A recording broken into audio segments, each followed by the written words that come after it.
అందరికీ షలోం. అందరం కలిసి ప్రార్థన చేసుకుందాం. సర్వోన్నతుడుగు తండ్రి యొక్క ఆత్మ అయి ఉన్న తండ్రి,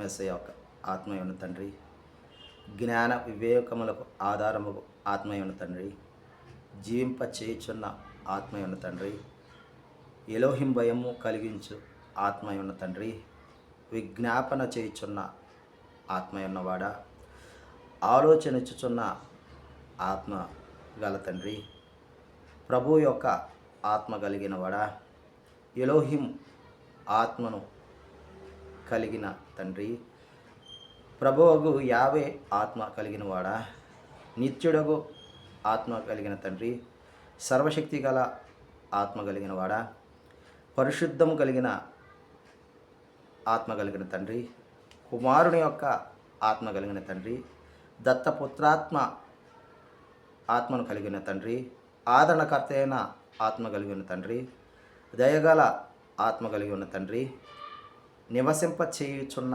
ఆత్మ కలిగి ఉన్న తండ్రి, అల్లాడుచున్న ఆత్మ కలిగి ఉన్న తండ్రి, మీకు వేలాది స్తుతులు స్తోత్రాలు చెల్లించుకుంటున్నాను. ఈ ఉదయకాల సమయంలో నీ వాక్యమును ధ్యానించిన వాక్యము ప్రకారముగా మేము జీవించినట్లుగా నీ యొక్క సహాయమును, నీ యొక్క బాహువును మాకు తోడుగా ఉండి నడిపించుచున్న విధానం బట్టి మీకు వేలాది స్తుతులు స్తోత్రాలు చెల్లించుకుంటూ ఈ మనవలను మా రక్షకుడు విమోచకుడు యెషూవా మెస్సయ్య నామమున అడిగి పొందుతున్నాం తండ్రి, ఆమేన్. మేఘాల మీద యెషూవా వచ్చుచున్నాడు, పరిశుద్ధులందరినీ తీసుకుపోతాడు. మేఘాల మీద యెషూవా వచ్చుచున్నాడు, పరిశుద్ధులందరినీ తీసుకుపోతాడు. లోకమంతా శ్రమకాలం, వేడువబడుట బహుఘోరం. రాజుగా వచ్చుచున్నాడు, భూలోకమంతా తెలుసుకుంటాడు. యెషూవా రాజుగా వచ్చుచున్నాడు, భూలోకమంతా తెలుసుకుంటాడు. రవి కోటి తేజుడు రమ్యమైన ఎలోహిం, రవి కోటి తేజుడు రమ్యమైన ఎలోహిం, రారాజుగా వచ్చుచున్నాడు, రారాజుగా వచ్చుచున్నాడు. ఎజ్రా గ్రంథము 2వ అధ్యాయము 33వ వచనం నుంచి మనం ధ్యానించుకుంటూ ఉన్నాం. బబులోను చెర నుంచి విడిపింపబడుచున్నటువంటి మనుషులు, వారి యొక్క తెగలు, వారి యొక్క వంశముల గురించి మనము తెలుసుకుంటూ ఉన్నాం ఈ అధ్యాయంలో. లోదు, హదీదు, ఓనో అను వారి వంశస్థులు 725. ఎరుకో వంశస్థులు 345. సెనాయి వంశస్థులు 3630 మంది. యాజకులలో యెషూవా ఇంటివారైన యెదాయా వంశస్థులు 973. ఇమ్మేరు వంశస్థులు 1052. పషూరు వంశస్థులు 1247. హరీము వంశస్థులు 1017. లేవియలలో యెషూవా, కద్మియేలు, హోదవ్య అనువారి వంశస్థులు కలిసి 74.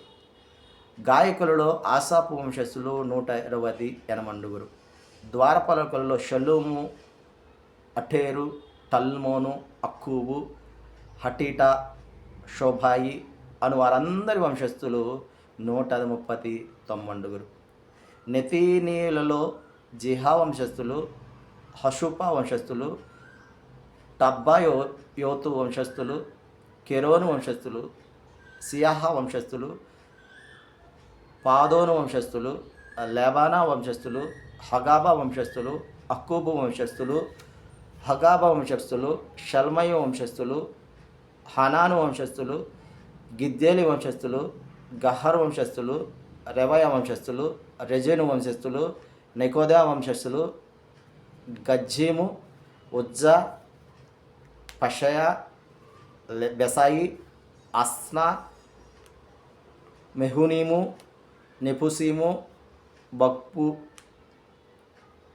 బక్బుకు, హకూపా, హర్హురు, బజ్లీతు, మెహిదా, హర్ష, బర్కోసు, సిసెరా, తెమహు, నెజియాహు, హటిపా, పొలోమోను, సొటాయి, పెరేపోతు, హెరోదా, యహాల, దర్కోను, గిద్దేలు, షఫట్య, హజ్జియేలు, జబాయిము, పొకెరెతు, అమి, నెతనీయులు, సొలోమోను సేవకుల వంశస్థులను అందరూ కలిసి 390 ఇద్దరు. తెల్మలాహు, తెలహర్ష, కెరూబు, అద్దాను, ఇమ్మెరు అను స్థలముల నుండి కొందరు వచ్చిరి. అయితే వీరు తమ పితరుల యొక్క ఇంటి వారినైనా వంశవారినైనా చూపింపలేకపోయినందున వారు ఇజ్రాయేలీలు కారో అవునో తెలియలేకపోయాను. హల్లెలూయా.